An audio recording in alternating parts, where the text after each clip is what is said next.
Shalom, everyone. Let's go ahead and stand and lift our hands in reverence to Yahweh. Our Father, which is in heaven, whose name is Yahweh, this is servant Cohen Levi Hawkins, coming before a seat of witness Israel Hawkins, through the authority of our high priest, Yahshua Messiah, the most honorable teacher, leader, guide, and judge, as we come before you on this Sabbath, Father Yahweh, thanking you for all things that you have done for us and the things that you have shown us, Father Yahweh, through the great teacher, overseer, the one sent Yisrayl Hawkins. We pray, Father Yahweh, that we continue to rejoice in the knowledge that you're giving to us at this time and the protection that you have afforded us as being members of your house, Father Yahweh, keeping the Sabbaths and the feast days diligently. We do thank you for all the blessings this day, Father Yahweh, and we pray that you continue to watch over your house, especially those who are scattered abroad, Father Yahweh, that are tuning in to the workshop and the classes and the Sabbath services, that your will be done in their lives and that you continue to be with them. We do thank you for all the blessings this day, and these things we ask of you being in unity with the body of Christ, through the authority of our high priest, Yahshua Messiah. Hallelujah, Yahweh.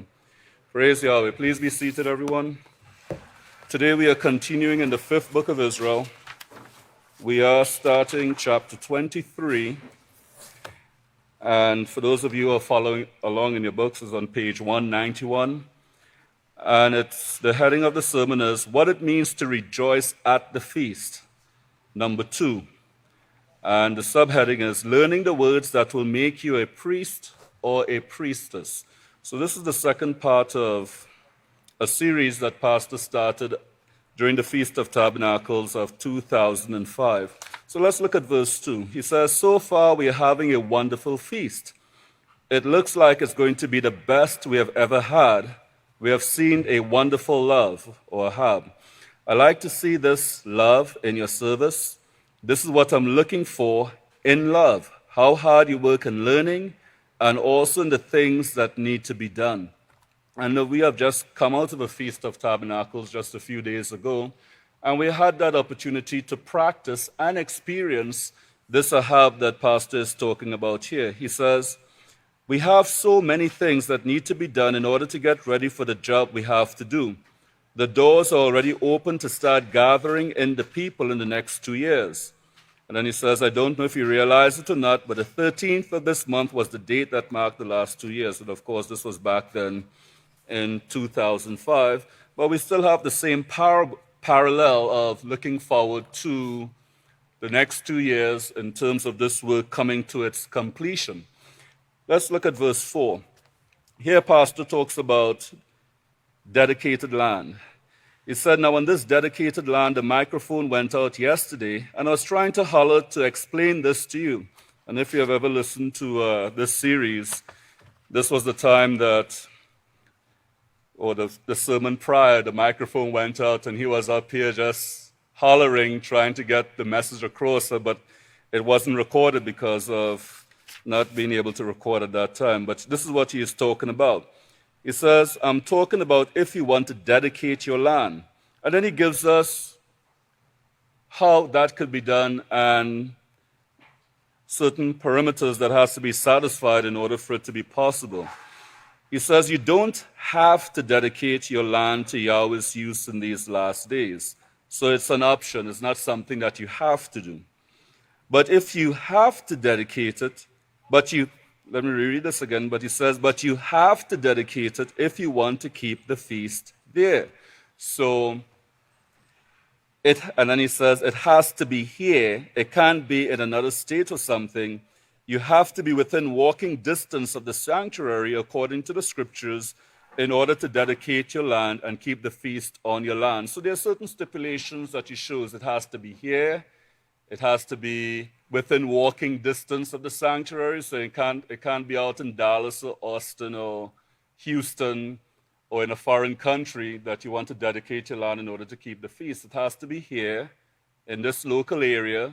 It has to be close enough to where you could walk from that property to the house of Yahweh if you choose to dedicate it, and that's if you want to keep the feast on that property. Now, if your land is not dedicated and you don't want to dedicate it, well, where do you keep the feast, or where do you have to keep the feast? Well, you have to keep it here on the 44 acres. That's where you will have to keep the feast if you don't want to dedicate your property, if it's within walking distance of the house of Yahweh that is located here. And this is the point that Pastor is making here. He says, If you want to keep the feast on your land, it has to be dedicated to Yahweh's use. It can't be held under your thumb. So he gives a little bit of what it entails to dedicate the land. And he says, now that doesn't mean that you have to move off of it. It's written in the dedication that you can use it until you die. And then he says, I hope no one will ever die. And then he goes into something else. But let's look at verse 6. He says, if you want to dedicate your land and be careful, stay alive, and be a witness to the end of this thing, then we have ways of doing that, Yahweh willing. Then you can keep the feast on your own land. We don't want you to dedicate it to Yahweh and then let an unbeliever move in or move on it or do something that would defile the land. And then he says the priests need to guide you if you dedicate your land. You need to seek guidance from the priest before you do anything to the land or on the land. That's all we ask. You don't have to dedicate your land if you don't want to. So again, this is something that is completely optional. It's not a must. It's not a requirement. But if you do choose to do it, then there are certain rules and guidelines that must be followed in order for it to all be lawful. In verse 7, he says, the world looks on us as a co-op. That's what they understand. They don't understand the house of Yahweh. The house of Yahweh is a cooperation. The scriptures show for it to be established, it has to be recognized and supported by the government under which it stands. And this is something that the booklet, The House of Yahweh, established. I don't know if you all could see it. I can't. Well, yeah, I can see it now. But on page 24, it gives the information concerning the establishment of the House of Yahweh, where it says, in 1981, through the guidance and direction of Yahweh, an attorney was engaged to begin the process which officially established the House of Yahweh in the United States. And then down here it says, the charter from the state of Texas was granted 7/21/1981, and then it says the Internal Revenue Service of the United States, the chief nations of all nations, officially recognized the establishment of the House of Yahweh on 2/4/1983. Now, if you were to look into this, you would understand that in order for the House of Yahweh to be established, it had to follow the laws that is present within the land in order for it to be legal. It had to be a legal thing. And sometimes, people, especially those who leave the House of Yahweh, start quibbling over terms and they say, well, the House of Yahweh was established as a church. The House of Yahweh. We know the House of Yahweh is not a church, but the world, in their legal documents, recognize churches. If you want a comparison, you could look at the book of Daniel, when Daniel was under different administrations. And just a little write-up in the footnote at the beginning of the book of Daniel. As a matter of fact, I'll just take just a quick minute to really read this because, again, it just goes to, the reason why I'm bringing this out is just to combat the ignorance of those who leave the house of Yahweh and some of the falsehoods that they try to bring in to deceive those in the house of Yahweh. But on this is going to be page 671. If you look at the footnote, it says, within the pages of the book of Daniel, the reader will become aware of the fact that Yahweh is being addressed as a God, but only by the heathen God worshippers and not by those who worship Yahweh and know him as their heavenly Father. It is a fact that Nebuchadnezzar, Belshazzar, Darius, and Cyrus, rulers of the empires of Babylon and Media Persia, were God El worshippers. And to them, just as it is to the God worshippers in the world today, the Heavenly Father Yahweh was just another God El. Daniel had evidently studied the writings of the prophet Jeremiah, who sternly preached against the worship of gods Elohim. So Daniel and his companions would never have called Yahweh a God El. Yahweh's name was well known to the surrounding heathen God El worshippers before the Babylonian captivity. But even with this knowledge, they still worship their gods, Elohim. Therefore, the word God is retained when the God El worshippers are being quoted, and the name Yahweh is glorified in the mouths of those who know and worship Yahweh as the Heavenly Father. So you would find that in the various accounts as you read the book of Daniel, that the kings at that time referred to Yahweh as the Most High God, the living God, and all that type of stuff. But to Daniel and the worshippers of Yahweh, they knew that Yahweh wasn't a God. In the same fashion, God worshippers would refer to the house of Yahweh as a church.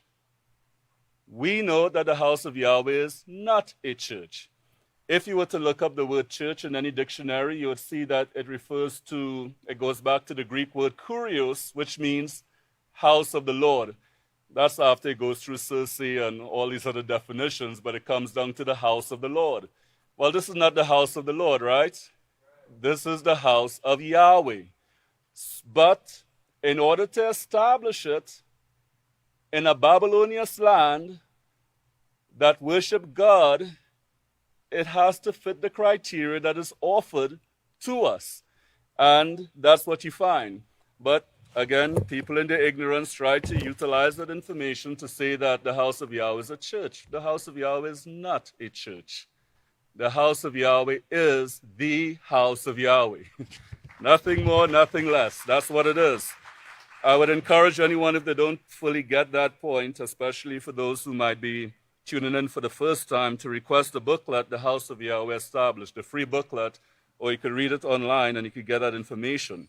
But this is what Pastor is talking about here in verse 7. He says the world looks on us as a co-op. That's getting into the co-op that we have. That's what they understand. They don't understand the house of Yahweh. The house of Yahweh is a cooperation. The scripture shows for it to be established, it has to be recognized and supported by the government which it stands. And of course, if you have ever filled out a form, a government form, you can't scratch off the term that you don't like and put the one that is acceptable to you. You can't take the form and if you see the word Lord, scratch the word Lord off and put Yahweh, they're going to reject that form and you'll have to fill it back out. You just have to go by the terms that they offer in order to get certain things done. He says right now that's America, the American flag, which stands for freedom. And he says if we didn't have this freedom right now, we couldn't be preaching what we are preaching. There's no place on earth where we could preach what Yahweh says except in America. And that's true. It would be impossible for the house of Yahweh to be established in any other land but the United States. Literally, it would be impossible. The work of Yahweh would have never been allowed to succeed if it was established anywhere else but here. There had to be certain guarantees that Yahweh made sure that was put into the Constitution of the United States that allows the work of Yahweh to go forward. If it wasn't done in that fashion, the work of Yahweh would not have been able to succeed. And this is what Pastor is talking about. He says, if you continue in verse 8 to the middle portion, he says, we are allowed to do this due to the guidance that Yahweh gave our forefathers when he was founding this Babylonish land. Remember, this land was not yet established during the time of the prophet Zechariah. Yahweh had a land in establishing this land. And then he goes a little bit into the history. Let's look at verse 10. The co-op is understandable and strengthened here in the last few years by President Clinton. He strengthened it greatly, opening more doors to protect Yahweh's house. This was under Yahweh's hand that the president did this.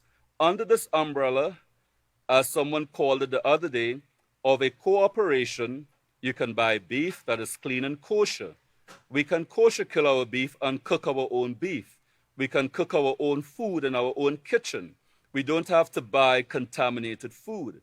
It's also a religious cooperation, which gives us even more power in this country of America, where Yahweh has established his house. When you join this co-op as a member of the Hawkins family, as Taylor Electric Co-op says, members have their privileges. That's why every year you have to renew your membership in the co-op. That's the reason, because that gives us a certain level of protection by the laws of the land where we are able to do certain things. If we didn't have that legal protection that has been established by the laws of the land, then we wouldn't be able to serve one another in a certain capacity, because you have to have the legal rights to do so. And again, when you think about it, the house of Yahweh established, and the meaning of the word established, it's Yahweh himself who set this forth in prophecy.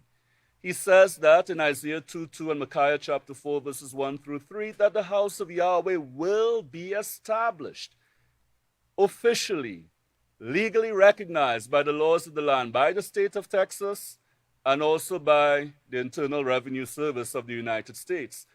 And that gives us a certain level of protection to do certain things, and of course, becoming a co-op that allows us to do other aspects in service to one another. And Pastor covers this later on in the sermon. Let's continue on and let's go to verse 17, because it gets into the subject of this particular sermon. And he says, I want to go back to this word rejoice. It's important that you understand this. You thought you understood this word 10 years ago. It says rejoice, so you thought of it as, ha, give me a can of beer, boy, pop the top again and hang your foot on your bar. All these goofy things start coming into your mind about this English word that was translated from a Hebrew word that can actually bring you to perfection if you understand it. And really, to get at what he's talking about here, you have to turn back to the previous sermon where he defines what this word rejoice is and what it isn't. So in chapter 22 and verse 24, this is on page 186, it says, the knowledge you're getting here, brethren, you're going to be teaching to the universe one day. That's the reason Yahweh has you here training. It is not so you can come here to have fun. That's not what the feast is all about, coming to have fun. And of course, that was covered before. If you were going to do that, he said, I'll send you to a Baptist church, a carnival, or the World's Fair. This word rejoice doesn't mean a ha-ha rejoice or a gaiety rejoice. It doesn't mean festival or festive, but it is found in feasting. And let's look at verse 84 of the same chapter, or verse 86 actually, not verse 84, but verse 86. Now back to the rejoicing. That's chapter 22 that I'm in. I know we think about rejoicing as we think about carnivals and things like that. That's not what this is talking about. It's not talking about jingle bells or anything like that. It's a rejoicing in learning. It's rejoicing and looking ahead at what Yahweh plans for you. He says, go to the feast, learn my laws, and rejoice. He's talking about the joy you receive because you're coming to a school. You're being educated. You're being given power or knowledge, or you're being given knowledge, which is power. That's what we're rejoicing in. And, a perfect example of that was the peaceful scene this feast. For all of those who had the opportunity to go there, where you receive the knowledge that was coming forth from the priest of Yahweh, where you're able to be in a peaceful atmosphere, peaceful environment that is conducive to learning of the ways of Yahweh. That's what true rejoicing is all about. And again, it takes some getting used to if you're not used to keeping all of the laws of Yahweh, because again, you talk to anyone in the world and you say you're going to keep a feast, but the first thing they have in mind is alcohol, loud music, partying late into the night, drunkenness, and all kind of revelry taking place. But that's not a feast to Yahweh. That's a feast to the gods. That's Christmas. That's Halloween. That's Valentine's Day and so forth. That's God worship. Yahweh's celebration and Yahweh's feast, it's quiet. It's like a 10 o'clock curfew. You go to bed early so you could rise early in the morning. That's what the feast of Yahweh is all about. It's about working. It's about cooperating with your fellow brother, getting things done in unity. That's what the feast is all about, and that's what rejoicing is about, as will be shown here. So Pastor gets into this word, and he said that this rejoicing of Yahweh can actually bring you to perfection. He says we got to this word rejoice in verse 18 of chapter 23, and it says the Hebrew word shamak actually means to brighten up. Verse 19, this word shamak actually means to be lively. And then he gave the example of the way he was raised. His dad wanted them to get out into the field early in the morning, so they had to milk the cows, feed the chicken before daylight so that they could get into the fields at the break of day so they could get certain work done. And then he goes into the respect that is shown by the young men and so forth in verse 21, how they would bow every time they see him, and sometimes he would turn his back on them, and when he turns around, they'll continue bowing to him. And he says that I've never seen so much love and respect coming from the young people. It's really uplifting. And he says that's part of the brightness that Yahweh is speaking of. You see that in the prophets. And then he talks about the patriarch. Well, he talks about Yasif here and him being very loyal to the king and making sure that we don't fall into the trap of running down the leadership of the United States or running down the president. He spoke about President Bush here in verse 23, mentioned Gerald Ford in verse 22, President Bush, Gerald Ford in verse 23. And then in verse 24 he says, Yahweh allowed these kings to bring forth his kingdom. Yahweh let these things take place. They are all ordained. Yahweh says nothing took place that wasn't ordained by him concerning his house and concerning the nations. Praise Yahweh. And then he gets back into this word rejoice in verse 25. It says, it means to become lively and do the work. And he says, I hate to see a man moving slowly. I think he must be sick or something. I try to juggle it in front of him to get him moving. And if you have ever worked closely with Pastor, you would know this. You know, Pastor really hates seeing people just moving around slow like if they're dying or something. He really wants to see people putting their hand to the plow zealously, getting something done. And then he goes into a little bit of details concerning his personal life when he had over 100 rent houses and he was mowing the lawn, how he ran with the lawnmower.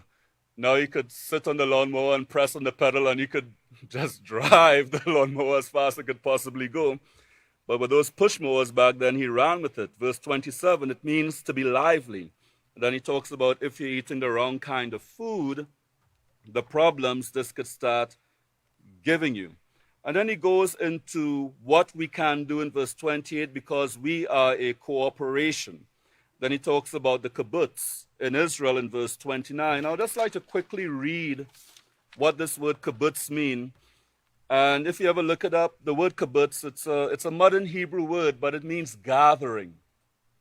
It means gathering. That's what the word kibbutz means, and you'll hear Pastor talk about it in times past. If you were to look it up, it's a communal settlement in Israel, and it says typically a farm. The word communal simply means used or shared in common by everyone or in a group. And it comes from the word commune, it means a small group of persons living together, sharing possessions, work, income, etc., and often pursuing unconventional lifestyles. Well, it can't get any more unconventional than this here in the House of Yahweh because we are the only ones on the face of the earth that are striving to keep the laws of Yahweh. So that's as unconventional as it gets. It also means a close-knit community of people who share common interests. That's what is being built here. If you write down the word community, if you write it out very quickly, and you take away the first 4 letters, you will see what you will get. So you could do that very quickly, and you'll see what the rest of that word is.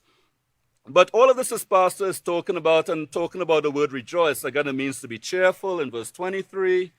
Then he talks about if we're having trouble overcoming, what we need to do. We need to eat the right type of food that will help us to become mentally quick and so forth. In verse 34, he talks about the word, not verse 34, but in verse 40, he said the word rejoice means to become clever. And then he spoke about Daniel and the quick thinking, the knowledge that they had, and everything about them. So keep these things in mind. And at this time, I'll ask for everyone to please stand, and I'll turn it over to the great Kahan Betsy Hawkins. Shalom, everyone. Please be seated.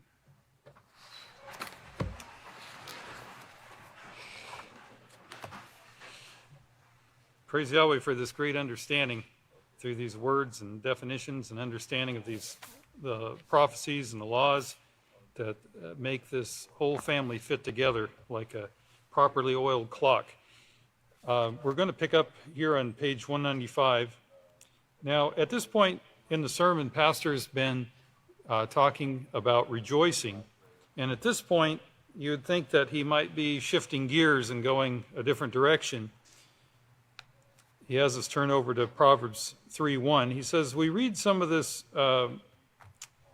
yesterday, so these sermons have been going on here now. This is a second in a series, but I'm starting to recognize that the books of Israel are written like the book of Yahweh, here a little and there a little. This actual word is used here, and at first I didn't see it, but as we go along here, you can start to recognize that from this point, he's going to start explaining where this teaching comes from. The rejoicing involves the learning and teaching and receiving the teaching. And so we're going to see more about where this rejoicing is done and where this teaching and training comes from. Proverbs 3:1, my son, do not forget my law. And keep in mind today's sermon, all the sermons that we heard today, the messages. Keep those in mind as we're going through, because Yahweh has chosen to time this sermon that we're delivering here in this afternoon class with those sermons given this morning. And I can just hear Pastor speaking this way, because I've seen Pastor give instructions to workers, and they get all zealous and sometimes overzealous to get the job done, and they step on some toes. And when it gets back to Pastor, he says, well, I wanted you to do this job, but don't break any of Yahweh's laws getting it done, in the process of doing it. And so then people have to back up and say, I'm sorry, okay, for step on your toes, and then, get the job done, but do it lawfully. So here he's saying, my son, do not forget my law, but take my instructions to heart. And it just reminds me so much of how things work here in the House of Yahweh, where the pastor says, take my instructions and go do it, but don't break Yahweh's law in getting it done, which then you have to practice and incorporate self-control into your behavior and proceed with your training. First of all, you're talking about the instructions. I think I will just harp on this for a minute before we go any further. Now, at this point, he goes to the example of Moshe and the burning bush. Over in Exodus 3, the way they translated this, and Yahweh allowed it, it seems like this was a literal bush that never burned up.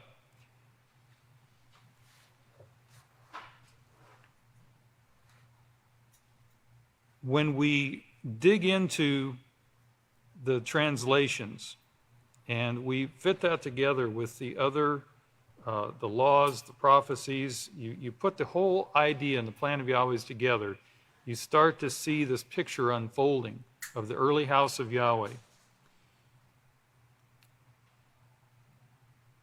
In the scripture, we see this idea of devoting oneself to study, so you can see Yahweh's plan and the great wisdom he brings forth. Exodus 3:2, there the Malach of Yahweh appeared to him in a flame of fire from within the bush. Surely you remember the sermons on this, and what I brought out about this word appear. Now, what it does not mean, because we just covered what rejoicing does not mean, well, it doesn't mean like he just vanished and then reappeared like a ghost, okay? Or like ghosts are described, right? The word appear actually means you are taught. The root of this word literally means to see, like, oh, I see, I get it. To behold, to show, to consider, to meet with, to be near or present. And this is something that we speak about in terms of keeping the Sabbath, to keep your appointments with Yahweh, to come and meet at Yahweh's sanctuary when it's within your ability to do so, to get acquainted with, to gain understanding. And so to actually take the message we receive and don't let it go, continue to review and rehearse and discuss these teachings so that you don't forget them. And of course, put them into practice. Absolutely put them into practice. Verse 49, Isaiah 52:18, there is no verse 18, and Malachi 3:18, and I don't have more information on where he was going with that, but we'll just continue here. The word can mean to consider the fact, to observe someone or something in order to imitate what he does or what he teaches. And this goes right along with Moshe, of course. You know, when they stand in, when they sit in the seat of Moshe, meaning when they teach the law as Moshe taught the law, then we should follow that, walk in it. This word desert was a place where cattle were driven, according to the Hebrew lexicon. And this is where, at least figuratively, Moshe went. So we're getting clues here. And of course, more has been brought on this Khan Yehuda sermon. On the next day, he explained that what actually occurred here with Moshe is he went to Abelin. It's established in Abelin, and Yahweh says that everywhere throughout the Holy Scriptures, you'll start seeing it when they use the word Galilee. You know, that he's speaking of this region, this area. And remember, the young men who are in training to be priests, all these words refer to that particular area where Yahweh had a teaching going on.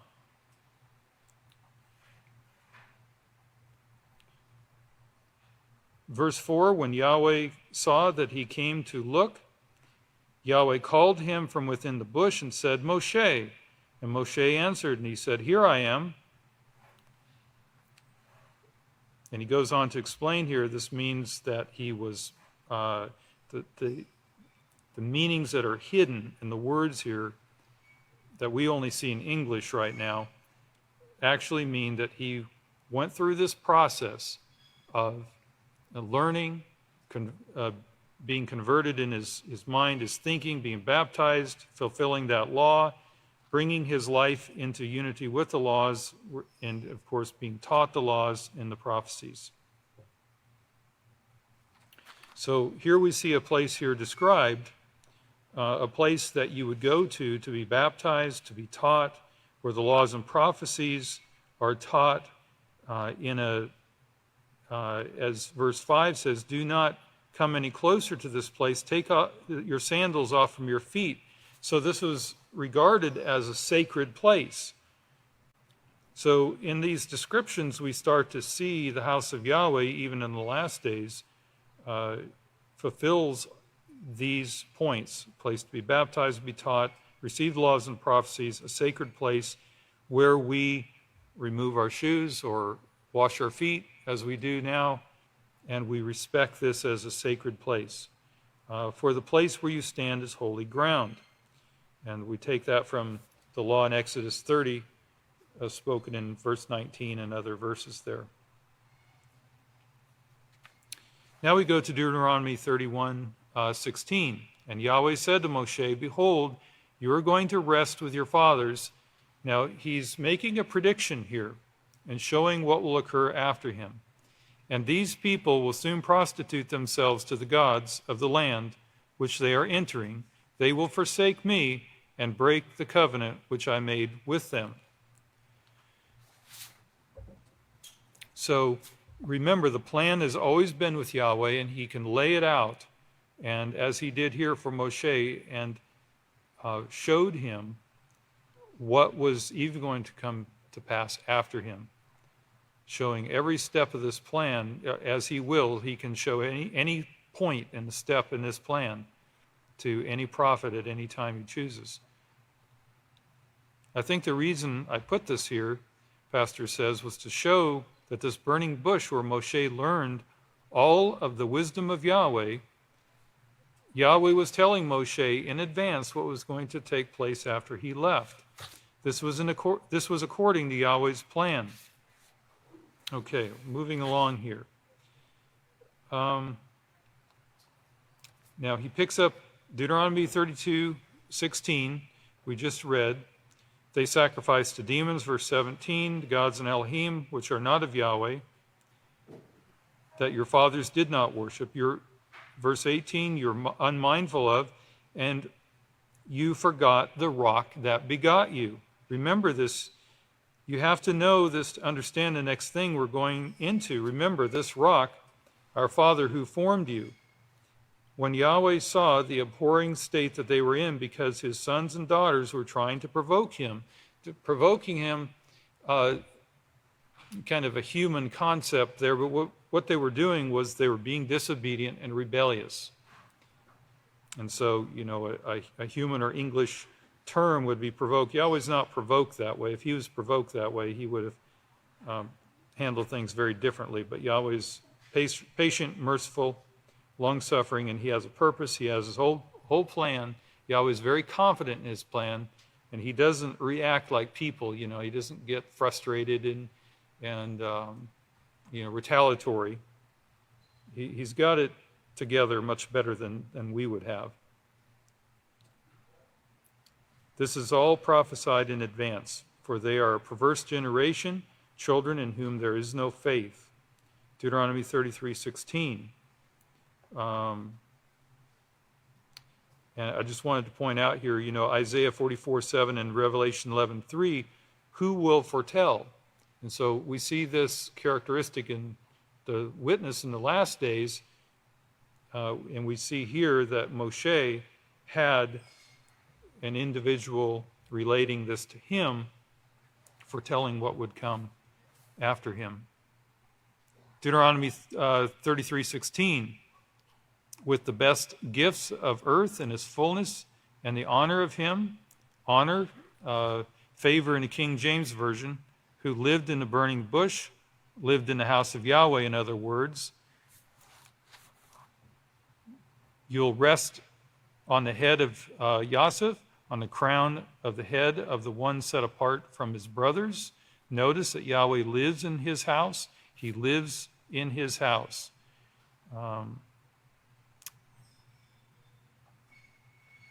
Verse 18, and of Zebulun, Moshe said, rejoice, Zebulun, in your going out, and you, Issachar, in your tents, that is, your sukkahs at the Feast of Tabernacles. So he's using words here that the house of Yahweh is studied into, and it means to brighten up, to cheer up, to be cheerful. So we're back to rejoicing now.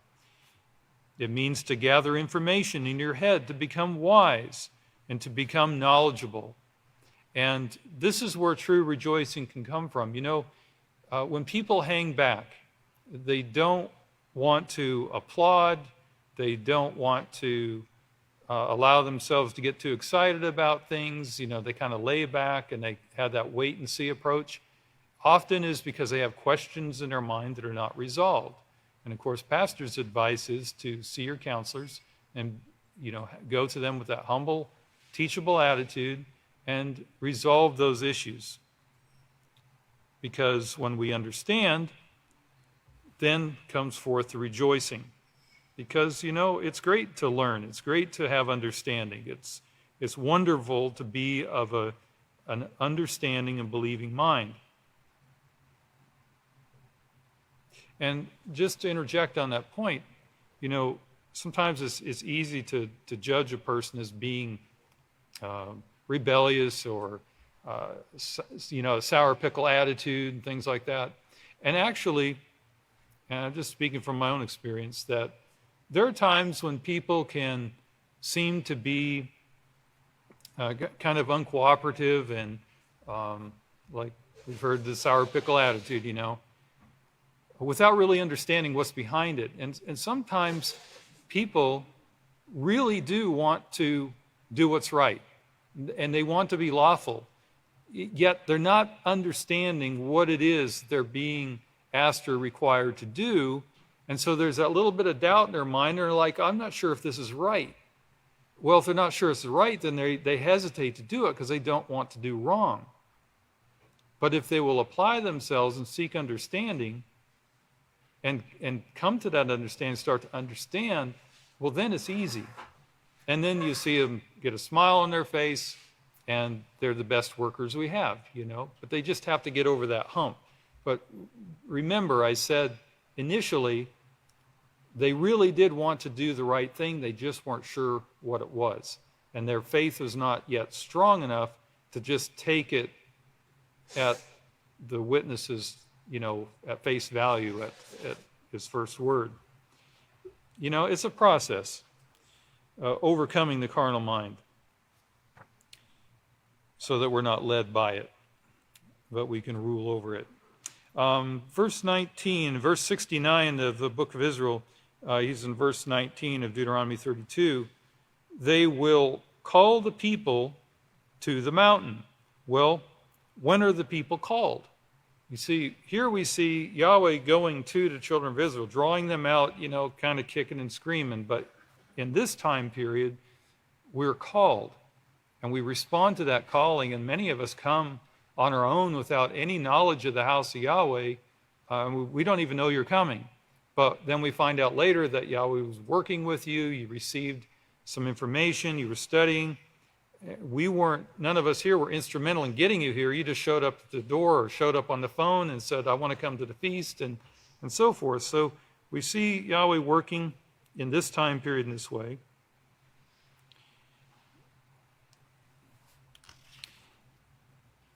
And then he goes into the discussion on the mountain being the promoted house of Yahweh in the last days. So get all these words and try to remember what we're saying. So these words are related thoughts and information that Pastor covers throughout these sermons. It's referring to the scriptural language, and that's an important term to get in your mind. Scriptural language. You must understand in order to understand Yahweh. And so when a person comes to you, or you're sitting with somebody at the new moon meal or something like that, and you're having one of those serious discussions, and they say, well, I don't understand, and then comes, why Pastor did this, or why the Kahan said that, or whatever. Well, the first words out of your mouth were, I don't understand. So why should your opinion count after that? Why should anything coming out of your mind to your mouth after that account for anything? We should recognize we don't know. You weren't born with this, right? None of us were. We've got to come here and learn it. There are sacrifices of righteousness. And what is righteousness? Of course, Deuteronomy 6:25. A place, the house of Yahweh, a place where sacrifices of righteousness are offered. They will feast on abundance. And I want to go back to page 153 in a previous sermon, where Pastor said what the feast is about, what it's not about. Verse 52, page 153. Many people will come. Keeping the feast does not mean coming and celebrating. It's not a festival. It's actually coming to learn the ways of Yahweh and to put them into action in their homes and throughout the world. So come to the feast to get direction, to see the plan, to get a view. Oh, that was from my next sermon. I can tell you that. You'll get that later. Okay.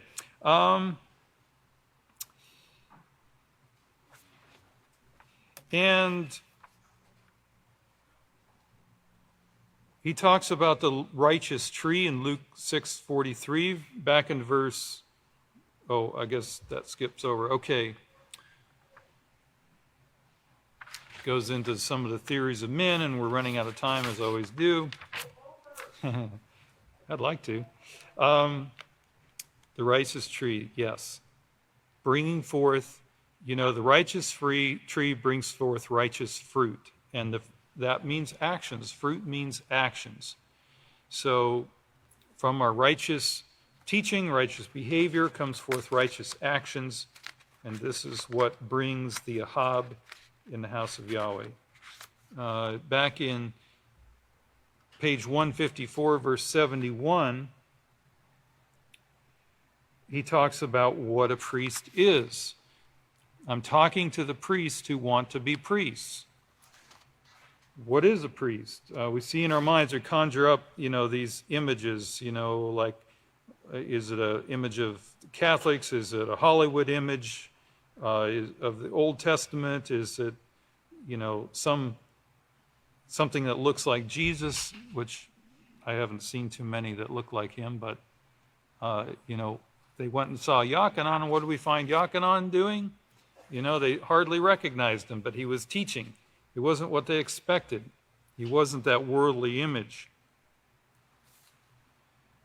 But he says here, I'm talking to the priest and those who want to be priests.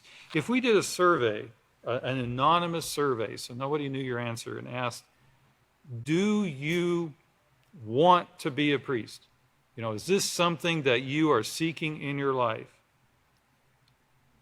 Just my opinion, I would say there's probably a few that say, oh, no, not me. Well, what are you giving up? What are you casting aside there?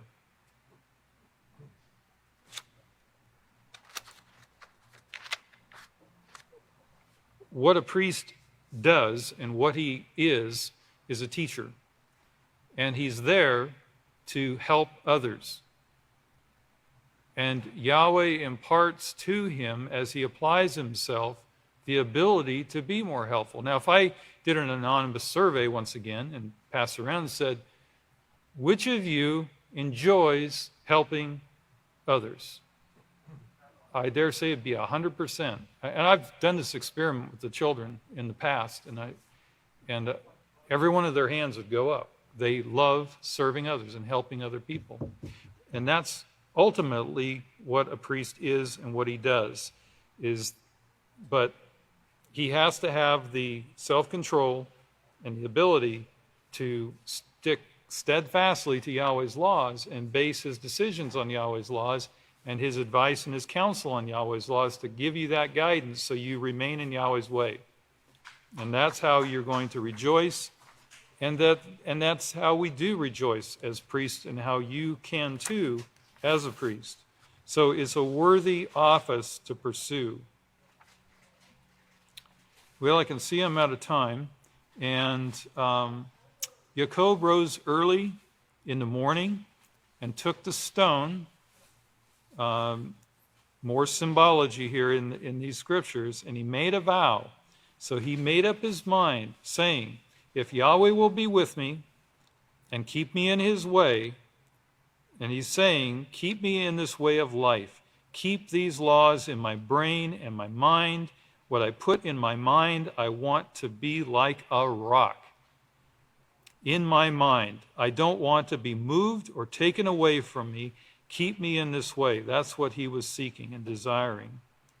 And that's exactly what you seek and desire in the office of priesthood.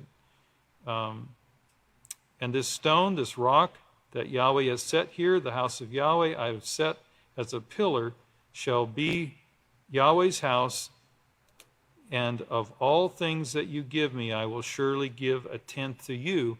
And what he's actually doing here is acknowledging ownership. Obviously he's giving of his tithes to Yahweh, but as the pointed out before me about the dedication, you're acknowledging ownership and dedicating yourself to Yahweh in all that you do. And in that way, you can only have success, because that's how you become and remain a part of the plan of Yahweh from the beginning to the end. Sounds great? Praise Yahweh. Yahweh bless your understanding and bless your Sabbath. Our great and awesome Father, whose name is Yahweh, this is Kohan Betzalel coming before you as the seed of the witness Israel through our high priest Yahshua Messiah. We're rejoicing here before you, very glad to receive this instruction and these lessons and the opportunity we have to review these things. We know there's more here than can ever be absorbed in a lifetime, but we also see, Father Yahweh, that you prepare these lessons in advance for us to receive in the appointed times in a timely manner. Everything that we receive here on your Sabbaths is something that we can apply in the present day, and we will continue to strive to do so. Please bless and help our understanding as we apply the effort to review these lessons even from the previous lessons from the feast and last Sabbath and this Sabbath, carrying this forward as we continue in your great plan. We're very thankful to you, Father Yahweh, for all these things and the blessing that you've given us in the witness Israel. In all things we give you thanks and praise in unity as a body of priests through the last day's witness Israel Hawkins, and through and by the authority of our high priest, most beloved, ruler, king, and teacher over us all, and all those to come, to Yahweh forever. Hallelujah, Yahweh. Praise Yahweh.